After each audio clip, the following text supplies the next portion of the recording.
محمد فیضان بھائی نے سوال کیا تھا کہ بچوں کی پرورش کیسے کریں، تو چلیے سمجھ لیتے ہیں۔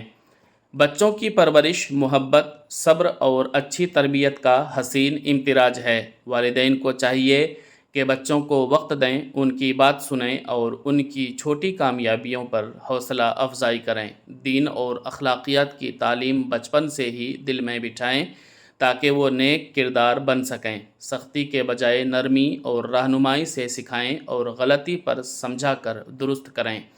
ان کی ضروریات پوری کریں لیکن حد سے زیادہ لاڈ نہ کریں تاکہ وہ خود مختاری سیکھیں۔ دعا اور اچھا ماحول بچوں کی شخصیت سنوارنے میں اہم کردار ادا کرتا ہے۔ پرورش کا مقصد صرف بڑا کرنا نہیں بلکہ اچھا انسان بنانا ہے۔